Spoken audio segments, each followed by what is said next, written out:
ہر چیز میں انسان دوسرے کا محتاج ہے. بتاؤ تو ٹوپی پہننے میں درزی کا محتاج ہے, ویسٹ کوٹ پہنے تو درزی کا محتاج ہے, پتلون کے لیے بھی درزی کا محتاج ہے, پتلون کے اندر جو انڈر ویئر ہے اس میں درزی کا محتاج ہے. ذرا اس کو بولو نا خود سی کے دکھا دیں, یہ اپنی انڈر ویئر نہیں سی سکتا. انڈر ویئر پہننے میں بھی انسان درزی کا محتاج. اچھا جی, یہ تو درزی کی بات ہو گئی. اب آئیے جناب, داڑھی بڑھ گئی ہے, شیو بڑھ گئی ہے, داڑھی بڑھ گئی ہے. بہت سارے لوگ ہوتے ہیں ان کو نہیں بنانا آتی, تو وہ نائی کے محتاج ہوتے ہیں, ہیئر ڈریسر کے. ہیئر ڈریسر کے پاس جاتے ہیں, اس کو بولتے ہیں بھائی میری داڑھی بنا دے. تو بال کاٹنے میں نائی کے محتاج, بیمار ہو جائے تو ڈاکٹر کے محتاج, لطف خراب ہو جائے تو میکینک کے محتاج, گھر کی الیکٹرسٹی کی وائرنگ خراب ہو جائے تو وائرنگ کرنے والے کے محتاج, الیکٹریشین کے محتاج. ہر دنیا کے ہر شعبے میں, یہاں تک کہ گناہ کے کام سیکھنے کے لیے بھی لوگ کسی نہ کسی ماسٹر کے محتاج ہوتے ہیں. کسی ناچنے والے سے پوچھے تو نے کہاں سے سیکھا, بولے گا فلاں نے استاد نے سکھایا. گانے والے سے پوچھے کہاں سے سیکھا, بولے گا فلاں نے استاد نے سکھایا. تو دنیا کے کاموں کے اندر بھی انسان دوسرے کا محتاج ہے. یہ اس وقت سمجھ آتے ہیں جب کڈنی میں سخت درد ہو رہا ہوتا ہے اور پتری ہل رہی ہوتی ہے اور چیخ رہا ہوتا ہے. انجیکشن پاس ہوتا ہے, 100 آدمی پاس ہے, لیکن کوئی انجیکشن نہیں لگا سکتا ہے اسے. کیوں؟ اس لیے کہ اس کے لیے نرس یا وارڈ بوائے کی ضرورت ہے. وہ آئے گا, انجیکشن توڑنا نہیں آتا لوگوں کو. آپ کو معلوم ہے اس انجیکشن کو توڑنے کا طریقہ ہوتا ہے, یہ توڑنا بھی نہیں آتا انجیکشن, اس کیسے توڑا جاتا ہے. اس کے لیے بھی محتاج ہوتے ہیں کہ ایک نرس ہے, وہ آ کے ٹک کر کے توڑ دیتی ہے اور 1 سیکنڈ میں انجیکشن لگا کے چلی جاتی ہے. اور سو کیا, اگر 1000 آدمیوں نے نہیں سیکھا, انہیں پتہ نہیں ہے, نہیں لگا سکتے انجیکشن. تو پتہ چلا کہ دنیا کے چھوٹے سے چھوٹے کام میں بھی ہم دوسروں کے محتاج ہیں, نہیں کر سکتے. یہ تو دنیا ہے. اب آئیے جناب, ایک آدمی چلا گیا گھومنے کے لیے, کہاں گیا, پیرس چلا گیا, فرانس چلا گیا. فرانس میں گیا تو ایئرپورٹ میں ایک دوسرے کے منہ دیکھ رہے ہیں, اب کہاں جاؤں. ساتھ میں ایک گائیڈ نظر آیا. گائیڈ نے بولا کہاں جانا ہے. اس نے کہا تم مجھے لے جاؤ گے. اس نے کہا میں تمہیں فرانس کے کونے کونے میں لے جاؤں گا, فرانس کے کونے کونے میں تجھے لے جاؤں گا, تو صرف جگہ کا نام بتا. ایک شخص آیا, اس نے گائیڈ پکڑا, اس نے جہاں جانا تھا آدھے گھنٹے کے اندر 40 منٹ کے اندر شارٹ کٹ راستوں سے نکالتا ہوا وہ اسے اپنی منزل پہ لے گیا. پورا فرانس گھوم کے آ گیا. دوسرا گیا, بولا مجھے کسی گائیڈ کی ضرورت نہیں ہے, میں خود فرانس گھوموں گا. 1 مہینے کا ویزا تھا, 1 مہینے کے اندر فرانس کی ایک ہی گلی میں گھوم کے وہاں واپس آ جاتا ہے.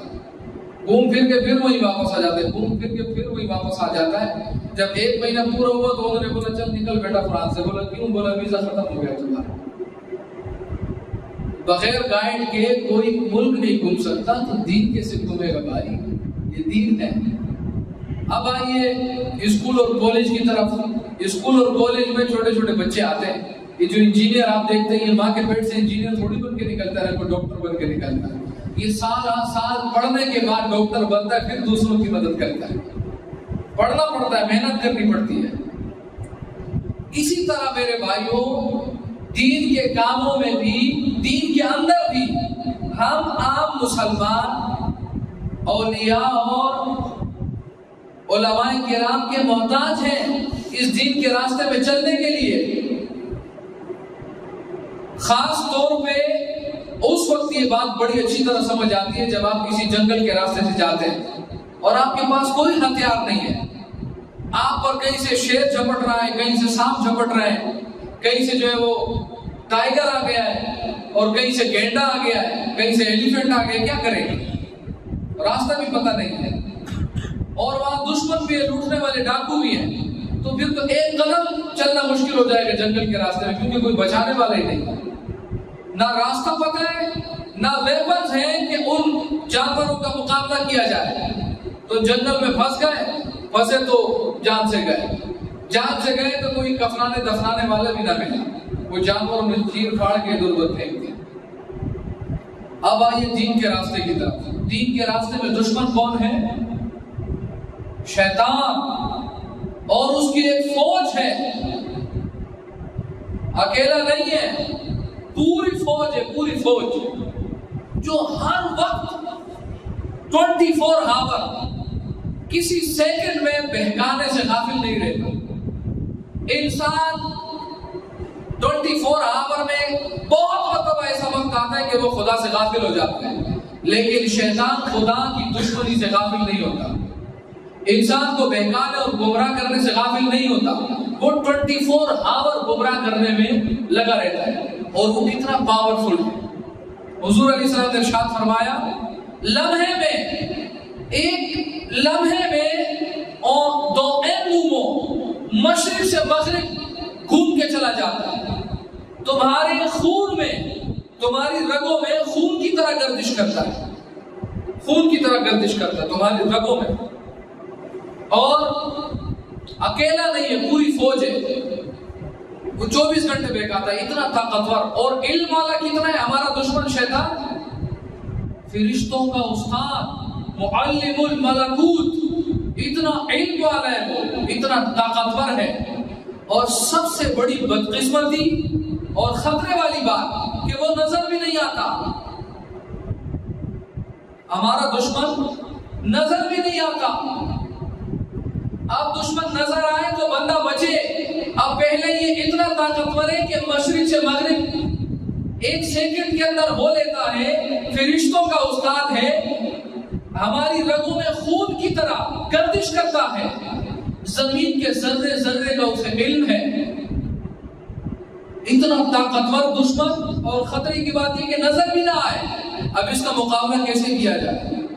اس کا مقابلہ کرنے کے لیے علم چاہیے، اس کا مقابلہ کرنے کے لیے روحانیت چاہیے، اس کا مقابلہ کرنے کے لیے تقویٰ پرہیزگاری چاہیے، اس کا مقابلہ کرنے کے لیے قرآن کی آیتوں کا علم چاہیے، حضور علیہ السلام کی احادیث کا علم چاہیے، اور سب سے بڑی بات، اس کا مقابلہ کرنے کے لیے حضور علیہ السلام سے ایسا تعلق چاہیے اور اللہ عز و جل کی بارگاہ میں قرب چاہیے اس کا مقابلہ کرنے کے لیے۔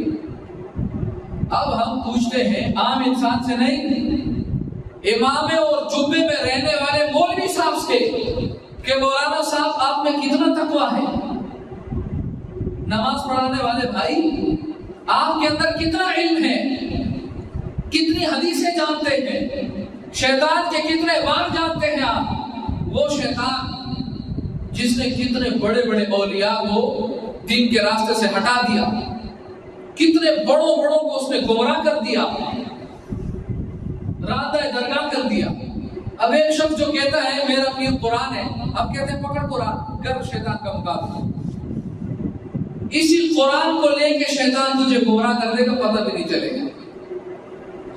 اور اللہ تعالیٰ قرآن مجید میں ارشاد فرماتا ہے یہدی بہ کثیرا ویضل بہ کثیرا، اسی قرآن سے بہت ساروں کو گمراہ کرتا ہے، اسی قرآن سے بہت ساروں کو ہدایت دیتا ہے، اسی قرآن کی آیت ہے۔ اب بندہ کسی سے پوچھے کہ میرے بھائیو تم کہتے ہو میرا قرآن پیر ہے، واقعی قرآن ہدایت دینے والے، ہدی للعالمین، تمام عالمین کے لیے ہدایت دینے کے لیے آیا ہے قرآن، لیکن اللہ فرماتے ہیں اسی قرآن کے ذریعے ہم گمراہ بھی کرتے ہیں۔ تو اب سوال پیدا یہ ہوتا ہے کہ قرآن کے ذریعے گمراہ کون ہوتا ہے؟ کون ایسا ہے جو قرآن سے گمراہ ہو جاتا ہے؟ کون ہے؟ یہ تو ہدی للعالمین ہے۔ اس مثال کو یوں سمجھو کہ باپ نے اپنے 14-15 سال کے بیٹے سے کہا بیٹا تجھے گاڑی سٹارٹ بھی نہیں کرنا آتی ہے، اس میں پنگا مت لینا، اس کو سٹارٹ مت کرنا ورنہ تیرا ایکسیڈنٹ ہو جائے گا، جان سے جائے گا۔ جب باپ کی آنکھ لگی نا، باپ گھر میں سو گئے، بیٹے نے بولا بڈھا ہے مجھ کو بولتا ہے نہیں چلا سکتا ہے، اس کو دے۔ آیا اور سلف مارا اس نے، جب گیئر لگایا نا اور ایکسیلیٹر، اس کو کیا پتا ہے کہ کس طرح آپ نے دبانا ہے، اس غلطی سے اس کا پاؤں دبا، ادھر اس کا پاؤں دبا، ادھر ہونڈائی اڑتے ہوئے گئی سامنے والی دیوار میں، یہ دیوار میں لگی اور وہ شیشے سے نکل کے باہر، وہ بھی دیوار میں، پتہ چلا سر کے 10-12 ٹکڑے ہو گئے۔ حضرت کو زندگی گزارنے کے لیے 1 منٹ نہیں ملا، ایک ایکسیلیٹر دبانے نے، سلف لگانے نے اس کی زندگی کو ختم کر دیا۔ کیوں؟ اس لیے کہ نہ اس نے لوٹو چلانا سیکھی تھی، نہ نصیحت کرنے والے باپ کی بات کو مانا تھا، بالکل یہی حال قرآن مجید بغیر کسی عالم اور ولی کے پڑھنے والے کا حال ہے کہ وہ قرآن پڑھ رہا ہوتا ہے. ہم نے دیکھا ہے لوگوں کو استغفر اللہ ایسی ایسی باتیں کرتے ہیں. کتنے لوگ گمراہ ہو کہتے ہیں اقیم الصلاۃ، یہ فرقہ ایک نکلا، کہتے ہیں اقیم الصلاۃ نماز قائم کرو. کیسے قائم کرو؟ نماز کیسے قائم ہوتی ہے؟ کہتے ہیں یہ نماز جو ہے یہ دل میں قائم ہوتی ہے. کہتے ہیں شیطان کیا؟ کہتے ہیں شیطان بدی کی قوت کا نام ہے. شیطان کوئی چیز نہیں ہے، شیطان ہے نہیں، یہ برائی کی قوت کا نام شیطان ہے. فرشتے کیا ہے؟ کہتے ہیں اچھائی کی قوت کا نام فرشتے ہیں. تو قرآن میں جو میننگ موجود ہے انہوں نے خود قرآن پڑھنے کی کوشش کی اور قرآن مجید کی ساری آیتوں کا انکار کرتے کرتے اسفل السافلین دوزخ کے سب سے نچلے درجے میں پہنچے. یہی حال میرے بھائیوں ان لوگوں کا ہے جو حضور غوث اعظم رضی اللہ تعالیٰ عنہ کو کہتے ہیں کہ ولی کیا ہوتا ہے، یہ خواجہ غریب نواز کیا ہوتا ہے، یہ اعلیٰ حضرت کیا، یہ ولی کیا ہوتا ہے. ہم تو خود قرآن پڑھتے ہیں، دیکھو ہمیں ترجمہ بھی آتا ہے قرآن کا. اور ایسے ہی لوگوں کو اللہ تعالیٰ قرآن مجید پڑھنے کے باوجود گمراہ کر دیتا ہے. قرآن میں ہے کہ جس نے قرآن مجید کی میننگ اپنی طرف سے بیان کی اگرچہ ٹھیک ہو پھر بھی گناہگار ہوگا، پھر بھی گناہگار ہوگا. تو پتہ چلا میرے بھائیوں کہ ہمارا دشمن بہت طاقتور ہے. اس طاقتور دشمن سے اپنے آپ کو بچانے کے لیے ایک طاقتور علم والے، ایک طاقتور روحانیت والے کی ضرورت ہے. اللہ تعالیٰ قرآن مجید میں ارشاد فرماتا ہے، شیطان نے کہا یا اللہ میں تیرے سارے بندوں کو گمراہ کر دوں گا الا عبادک منہم المخلصین، مگر تیرے مخلص بندوں کو اولیاء کو میں گمراہ نہیں کر سکتا. اور اللہ تعالیٰ نے قرآن مجید میں خود ارشاد فرمایا کہ میرے جو متقی ہیں، میرے پرہیزگار بندے ہیں، ان پر تیرا مکر، تیرا فریب، تیرا جادو، تیرا جال کوئی اثر نہیں کرے گا. میرے مخلص متقی میرے نیک بندوں پر تو جتنے ہی جال پھینکے گا وہ تیرے جال میں نہیں پھنسیں گے. شیطان نے خود بھی اقرار کیا قرآن میں الا عبادک منہم المخلصین، ہاں میں تیرے نیک بندوں کو گمراہ، مخلص بندوں کو گمراہ نہیں کر سکتا. اب قرآن نے فیصلہ کر دیا بھائی ایک جماعت ایسی ہے مسلمانوں میں کہ شیطان اسے گمراہ نہیں کر سکتا. اس جماعت میں ایک جماعت ایسی ہے کہ شیطان اس پر جتنے حملے کرتا ہے وہ شیطان کے ہر حملے کا جواب دے دیتی ہے. حضرت امام رازی رحمۃ اللہ تعالی بہت بڑے عالم، بہت بڑے مفسر، میں بتا نہیں سکتا کتنے بڑے مفسر اور عالم کہا جاتا ہے. انہوں نے جو تفسیر کبیر لکھی ہے، قرآن کی تفسیر لکھی ہے تفسیر کبیر، کہا جاتا ہے اس کو پڑھنے کے لیے منطق کا وضو کر لیا جائے. پانی سے وضو کرتے ہیں، منطق کا مطلب لوجک، ایک سبجیکٹ ہے، ایک علم ہے، جیسے کامرس ہوتا ہے یا میڈیکل وغیرہ وغیرہ، اسی طرح بایولوجی، اسی طرح یہ بھی ہے سبجیکٹ ہے لوجک. علماء فرماتے ہیں کہ ان کی تفسیر پڑھنے کے لیے لوجک کا وضو کرو. لوجک کا جو علم ہے، یہ جو ایڈوکیٹ ہوتے ہیں نا اپنے وکیل لوگ، ان کو لوجک پڑھائی جاتی ہے، یہ تب جا کے وکیل بنتے ہیں. بغیر لوجک پڑھے کوئی وکیل نہیں بنتا، کیونکہ اس کے لیے تیز ذہن کی ضرورت ہوتی ہے. یہ اتنے بڑے ولی تھے اور اللہ تعالیٰ ہے اور خدا ہے. اس تفسیر میں انہوں نے بے شمار دلائل قائم کیے جس کو آج تک کوئی کافر رد نہیں کر سکتا. ان کے ساتھ شیطان نے کیا کیا ان کی موت کے وقت؟ کہا راضی تو کہتا ہے خدا ہے، آپ نے ارشاد فرمایا ہے. اس نے کہا کہاں؟ آپ نے فرمایا وہ مکان سے پاک ہے. کہا وہ کب سے ہے؟ کہا وہ ہمیشہ سے ہے. کہا جب ہمیشہ سے ہے، ہر چیز سے پہلے کوئی چیز ہوتی ہے تو اللہ سے پہلے کوئی ہے، معاذ اللہ. آپ نے ارشاد فرمایا اللہ سے پہلے کوئی چیز نہیں. اسی طرح مثال کے طور پہ اس نے وہ سوالات کرتا گیا. امام راضی جوابات دیتے رہے، ایسے نہیں کہ جواب نہیں دے پائے، وہ سوالات کرتا رہا. یہ موت کا وقت ہے آپ کی، اور وہ جوابات دیتے رہے. کب تک جوابات دیں گے؟ وہ معلم الملکوت ہے، فرشتوں کا استاد ہے. فرشتوں کا استاد سوال کر رہا ہے اور ایک اللہ کا ولی فرشتوں کا استاد جو گمراہ ہوا شیطان وہ اعتراضات کر رہے ہیں، سوال کر رہے ہیں، اللہ کا ولی جوابات دے رہے ہیں، اس کے اعتراض ختم ہی نہیں ہو رہے۔ دور کسی مقام سے امام راضی رحمۃ اللہ تعالی علیہ کے پیر صاحب دیکھ رہے تھے، جس بات کو امام راضی نہیں سمجھ پائے، اتنے بڑے عالم نہیں سمجھ پائے اور وہ جوابات دے رہے ہیں، ان کے پیر سمجھ گئے کہ شیطان امام راضی کا ایمان موت کے وقت چھیننا چاہتا ہے، کسی سوال کا غلط جواب دے گا، دلوا کر کسی سوال کا اللہ کے بارے میں غلط جواب دے گا اور ایمان چلا جائے گا، کیونکہ کافر ہونے کے لیے یہ نہیں ہوتا کہ کوئی پہاڑ سر پہ اٹھا، چھوٹی سی بات سے بندہ کافر ہو جاتا ہے۔ تو اب ان کے پیر نے دیکھ لیا کہ شیطان مکر کر رہا ہے، ان کے علم کا فائدہ اٹھا رہا ہے، علم کا، شیطان لوگوں کے علم کا فائدہ اٹھاتا ہے۔ گویا وہ سمجھتے تھے میرے پاس بڑا علم ہے، کہا تیرے پاس اتنا علم ہے میں سوال کرتا رہوں گا، تو وہ سوچتے تھے کہ میں عالم ہوں، میں جواب دوں گا۔ آخر دور سے امام راضی کے پیر صاحب دیکھ رہے تھے، ارشاد فرمایا، اے راضی، یہ بدبخت شیطان تجھے دھوکہ دے رہا ہے، کیوں اس کے اعتراضات اور سوالات کے جوابات دے رہا ہے؟ اے راضی، تو شیطان کو کیوں نہیں بول دیتا کہ میں خدا کو بغیر دلیل کے مانتا ہوں، خدا کو ماننے کے لیے مجھے کسی دلیل کی ضرورت نہیں ہے۔ آپ نے یہ کہا اور لاہور بڑی شیطان غائب ہو کے بھاگ گئے چیختا ہوا۔ یہ ایک بڑے عالم کا حال ہے، تو ہمارا کیا حال ہوگا؟ اسی لیے ہمیں دین میں ایک رہنما، ایک طاقتور رہنما کی ضرورت ہے، اور وہ طاقتور رہنما کون ہو سکتا ہے؟ وہ طاقتور رہنما وہ ہو سکتا ہے جس کے پاس شریعت کا علم بھی ہو اور اللہ عز و جل کی بارگاہ سے ملنے والی روحانیت بھی ہو۔ حضور علیہ الصلوۃ والسلام کی بارگاہ سے ایسا قرب ہو جیسے محدث دہلوی رحمۃ اللہ تعالی علیہ کو تھا کہ جب کوئی حدیث پوچھنی ہوتی تھی آنکھیں بند کرتے تھے، حضور علیہ السلام کا دیدار ہوتا تھا، عرض کرتے تھے یا رسول اللہ یہ حدیث صحیح ہے یا موضوع یا ضعیف؟ حضور فرماتے اے عبدالحق یہ حدیث صحیح، آنکھیں بند کرتے تو دیدار ہو جاتا۔ کسی ایسے کی ضرورت ہے، جب ایسا مل جائے گا نا ہم لوگوں کو، ایسے کو جب پکڑ لیں گے تب ہم کیا کریں؟ ہمارا کام کیا ہوگا؟ ہمارا کام ہوگا سننا، ہمارا کام ہوگا سننا، ہم سنیں گے، ہمارا کام ہوگا چلنا، ہم چلیں گے، ہمارا کام ہوگا عمل کرنا، ہم عمل کریں گے۔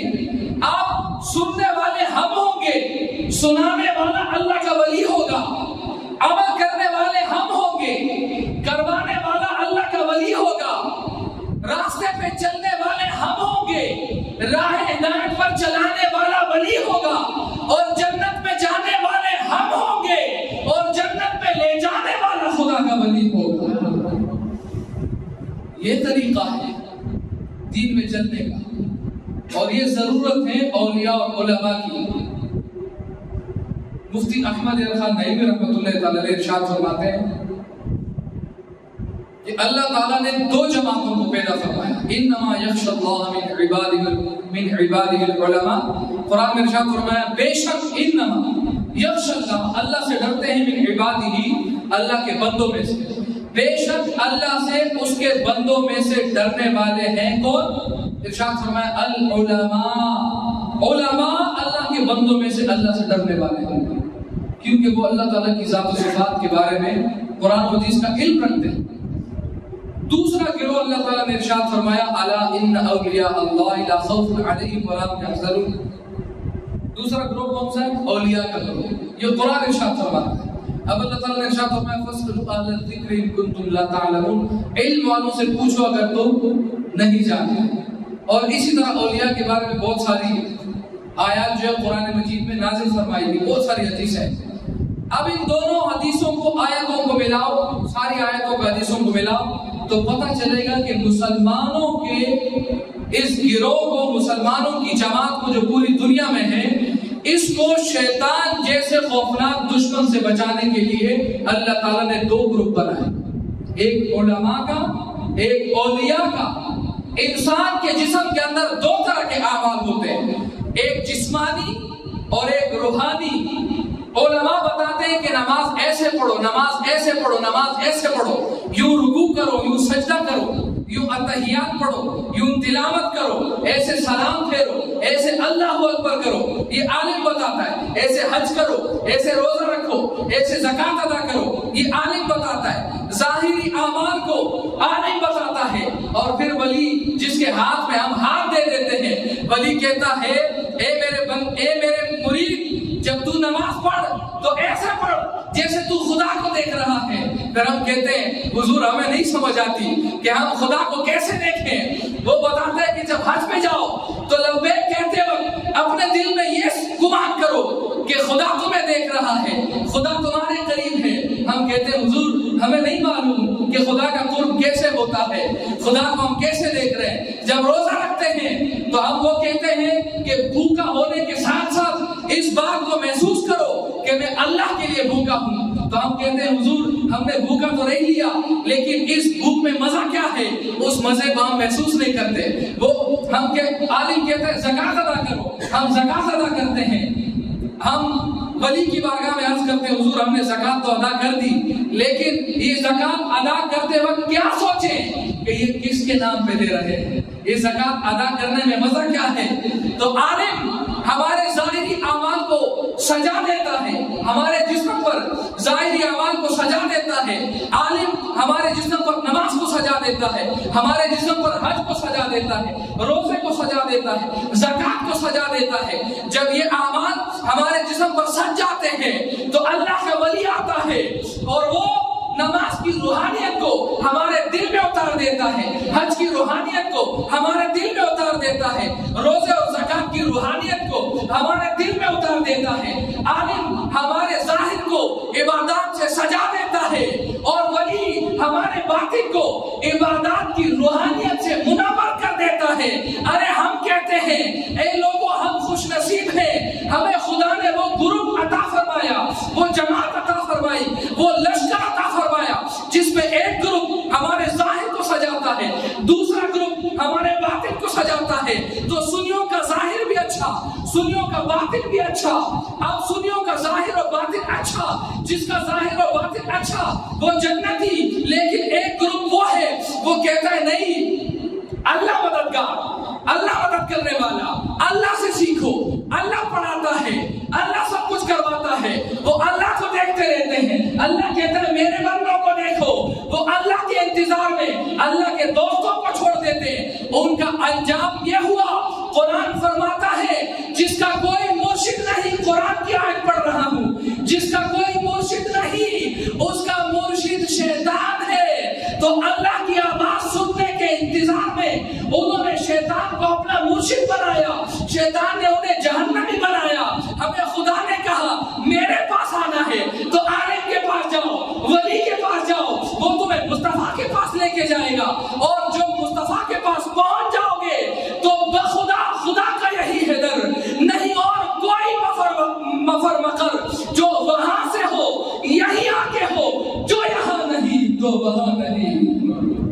یہ پوری کی پوری بحث جو ایک جارحانہ انداز میں نے بیان کی، یہ قرآن و حدیث کا نچوڑ ہے، اگر کسی کو سمجھ آ جائے۔ اسی پر میں ختم کرتا ہوں کہ ہم خوش نصیب ہیں، ہمارے پاس بچانے والے مددگار اولیاء علماء ہیں، لیکن پھر ہم سست کیوں؟ اس لیے کہ علماء اور اولیاء کی مانتے نہیں ہیں۔